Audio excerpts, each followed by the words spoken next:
Anime Declassified is a podcast run by the Anime Secrets website. Check us out at animesecrets.org for more anime, video game, tokusatsu content. Remember to follow us on Spotify, Apple Podcasts, YouTube, or wherever you listen to podcasts today.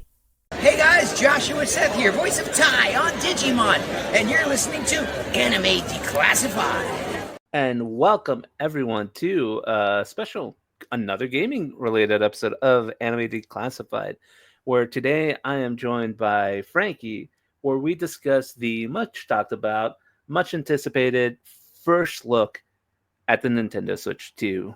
Frankie, how are you doing tonight? I'm good, man. Let me say this before we talk about anything. I'm honestly shocked it actually is called the Switch 2. I'm happy it's called the Switch 2. For as creative as the Sony line of things has been, I think we've kind of seen that consistency is kind of key. And any small thing that could like throw off a consumer, like they'll be too scared to want to check out or reach out or won't even know the difference. And when you tell someone what's the difference between a PlayStation 1 and PlayStation 2, or as far along the generation we are, what's the difference between a PlayStation 4 and a PlayStation 5, they'll be able to tell you, right? Right, exactly. Now you ask someone what the difference is between an Xbox Series X and an Xbox Series S, they're going to look at you weird. Yeah, exactly. So calling it the Switch 2, I think, was actually the correct call. You know what you're getting. You're going to get a much more powerful Switch, which we did not see a whole lot of, because this video definitely felt like Nintendo going, all right, here is something. Just stop talking about this for a little bit. That's exactly what it was, dude. Because with Nintendo, I'm so used to every console completely switching the formula that I didn't think Nintendo would just be like, okay, the Switch is really successful, we'll just make a better one. I thought they were just going to revamp things again. But no. No, I mean, we did see a little bit of how they're going to revamp the console itself, not just from like how a design-wise from the original one. Like we see that it's going to be more of a magnetic connection to the Switch 2 as opposed to the clip-ons that the Switch 1 has. But we also see the Joy-Cons kind of in a mouse and keyboard situation. Yeah, that was interesting to me. I hope for the sake of consumers, they fix the drift problem. I have pretty good confidence that they did. Like, I think just them really honing in on that part of the video early on where they're showing kind of how the Joy-Cons are moving around. It's like, I think that's their way of basically saying, we know about the drift issue. We're going with a design that's not going to cause it to drift. Because for myself, the Joy-Con drift is probably like the main reason why I rarely play my Switch undocked unless I'm traveling. And even when I'm traveling, it is such a pain to play it because, yeah, the things are, my Joy-Cons are still the original ones from like the launch version of the Switch. And I never got updated Joy-Cons because in my mind, it's like, if this is a problem that's still going to persist throughout, why am I going to drop $70 on another pair that is inevitably going to suffer the same fate? It makes sense. I usually play with my Pro Controller just to avoid that problem. Right. And another thing that made it a little bit difficult for me, and it's one thing that I'm really hoping, and I got pretty good confidence from the video, is that the kickstand is actually much, much more durable. It looks more durable. Yeah, because mine just popped off like not even that long ago. Or like forever ago. It was so fragile. I was just about to say, it's really fragile. It's made of very thin plastic. Now, you may have caught this. I don't know. I don't think they stated. Do we know the graphics capacity yet? Like, is it PS4, PS5? Like, what are we looking at here? So, based off of tech that's been kind of revealed at shows, we the kind of baseline that a lot of people are speculating and kind of throwing around is that in its stock mode, it's got the capacity of PlayStation 4 Pro. Okay. And undocked, I think it's just slightly above a PlayStation 4. Okay. But again, like they didn't really go too much into kind of the specs. Now then, if you do a deep dive, you may find some more information out there on how powerful this thing is. And just going off of the rumored alleged specs, this thing is going to be a pretty good beast. Because Yeah, we. because as much as I love my Switch, Mhm. it's kind of pathetic in terms of power. Yeah, it's not the strongest console. It's a miracle how they're able to even get some of the games running on there that they did. And even for a lot of their in-house projects like Zelda Breath of the Wild and Link's Awakening remake, like there are sections of the game where when even in dock mode, that thing just came to a crawling halt. I think the big one for Now me then, on the Switch was Pokemon Scarlet and Violet. Oh my god. I'm gonna be honest, that's more of a Game Freak thing than a console thing. It was such a mess. Yes, yes. Scarlet and Violet had a bunch of notorious technical issues, which again, yes, some of that does fault with the technology that the Switch presents, but at the same time, I I lay most of that blame. I don't like blaming developers, but like that one falls more on Game Freak because I saw a game that's on the same console released probably the same year Was Tears of as the Kingdom? no, Tears of the Kingdom was the year after. Okay. Released the same year as Scarlet and Violet, that ran much better despite being a bigger open world and more things going on, and that's Xenoblade Chronicles 3. But again, that's more of a kudos to Monolith Soft, who are absolute tech wizards when it comes to the Switch, Now, who have made basically two open world games work flawlessly. They're also the team that has helped out Nintendo work on both Tears of the Kingdom and Breath of the Wild. so they know what So they're doing. they know what they're doing. They know how to work with the technology. And if the speculated specs that are going to be on the Switch 2 are anything to go by, oh man, I cannot wait to see what their full-fledged next game is going to look like on the Oh, Switch. Xenoblade 4? Oof. I don't think it's going to be Xenoblade 4. Because if you played it, if you played Xenoblade 3, it is a wrap up on that trilogy of games that they did. I never played any of the Xenoblade games, so. Yeah, no, I think it's actually going to be a brand new IP from them. Now, do you think Metroid Prime 4 is going to be a cross gen game? Yes, Yeah, I was thinking that too, to be honest. because from what we saw on the trailer, Mario Kart 9 is going to be the launch title. Like, you look at there, you're like, is it deluxe? It's not 8 deluxe. It's completely new models in there. They're using the Donkey Kong model that's more in line with how he looks like in the movie. And they're using the Mario model that's more in line how he looks like in Mario Wonder. That is going to be their big. Again, we're going into full speculation mode here. You'll have your list of leakers saying one thing or the other, but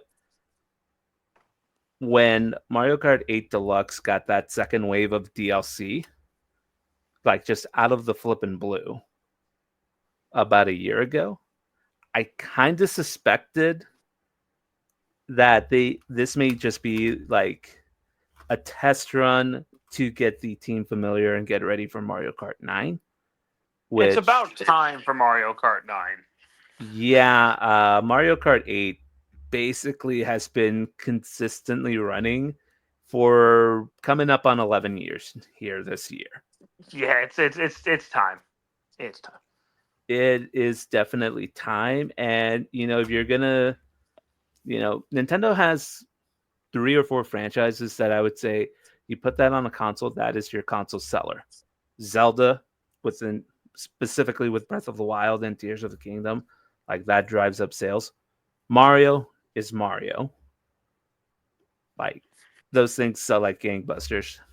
Yeah, And then I'm really excited for the next Super Mario game for sure. yeah, the next 3D Mario game. Oh yeah. And then Mario Kart is the other one. I mean, Mario Kart 8 Deluxe has sold like pretty close to, or by this point has exceeded 60 million units sold. Which is insane. Yeah. So even if you get a quarter of those people over like within your launch window, that's 15 million potential consoles you can sell right there. Yeah. And I forgot where I was reading it. I believe it might have been Forbes or another website where they're basically saying Nintendo is gearing up to sell 20 million units within its first year. I guess we'll see. I could see them easily passing that or getting to the point where it's not easily, where it's going to be hard finding a console. And this one might just be, what I'm hoping for is that it's not like a scalping situation like the PlayStation 5 early launch window was, where people were just buying them in bulk and trying to turn around and sell them for like $800, $900. Gotcha. But I could definitely see that being kind of the big thing. But back to your point about Metroid Prime, I think that's going to be a cross-gen console, and I could see that being like a September, October release game, depending on when the Switch 2 launches. Yeah, because we don't know as of this point. No, when as of it's this dropping. recording, the only thing we know is that their next presentation, their next direct, which is going to be focused on the Switch 2, is in April 2nd to be exact. Kind of the closer we get to that, we'll probably make another video kind of ramping up the speculation, but like, I'm assuming it's probably going to be a late summer, early fall release. I mean, it's just one of those where looking at kind of like slate of games for this year, they've been really quiet about that. They've kind of been on a radio silent mode since like, God, I want to say like June, July of last year. Yeah, when they showed Metroid Prime 4 off. Yeah, like E3, and then like they had a few more titles to launch afterwards, but they've kind of been on a stone cold silence. So, a lot of the early speculation was potentially a March release. We can throw that out the window now. Yeah. I'm with you. I could see this being like a September release. Yeah, I'm leaning toward that. Give it a few months. Give it September and October to kind of get whet people's appetite, and then November, probably we see our first bundle release with the Switch and Mario Kart, and then I could see Metroid Prime 4 being like their kind of December game. Because were you familiar with kind of like the 4 games that anchored the Switch's first year? I think it was Breath of the Wild, Mario Odyssey, Mm-hmm. and then was it Mario Kart and I can't remember the fourth one. So Mario Kart Was 8 this, Deluxe was like a port, right? So it's not yes. really counted towards it. Oh, But was kind of like Splatoon 2 one of them? yeah, Splatoon 2.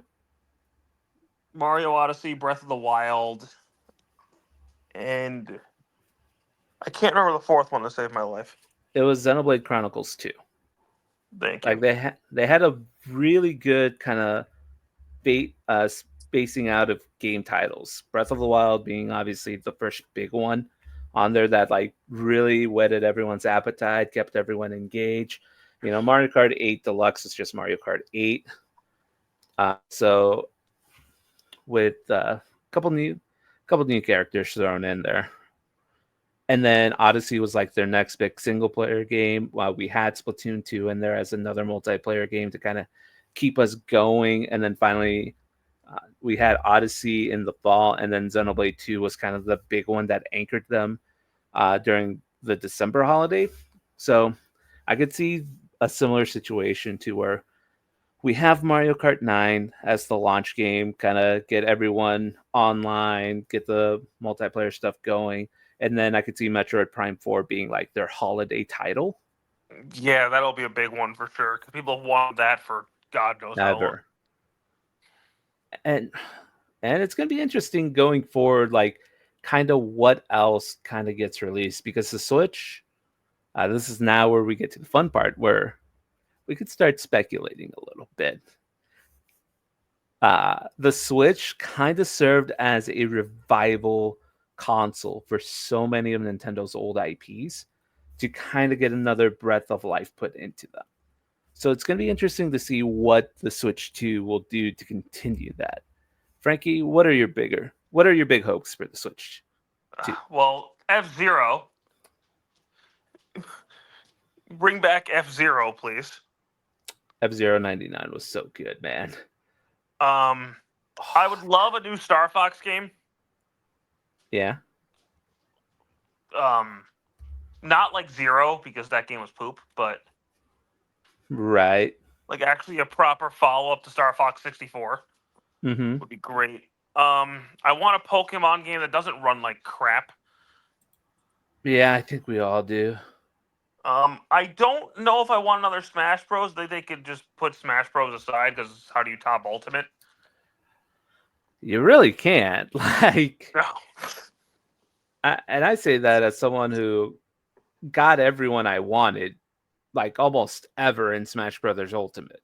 I think the only person I could have asked for Ultimate was Crash Bandicoot. Other than that, I'm pretty happy with it.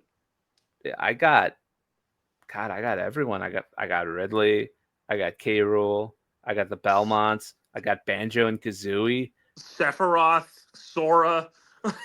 Yeah, it's hard. Like, I don't want to turn this into a Smash speculation, but like the only character that's new that got shown off in the last couple of years that I would want in there, that's not a third party, is did you ever play Metroid Dread? No, I have not played Metroid Dread. You should play Metroid Dread, and you will be introduced to the glory that is Ravenbeak. Okay. My goodness, that Ravenbeak is probably one of the best final bosses I have ever fought in any game. Oh, wow. Okay, that's high praise. It's so good, the Ravenbeak fight. Because there's like a little bit of story put in there. Like Dread doesn't have too much in terms of story. It's got really good moments spread throughout. And Ravenbeak is just like a very, very intimidating character. Okay. But the biggest thing for me that's really leaning in Nintendo and the Switch 2's favor is basically how they said nearly everything that you have on the Switch is going to be playable on the Switch 2. Which is awesome. Like, they said Switch hardware won't work, which to me says, okay, Labo is done.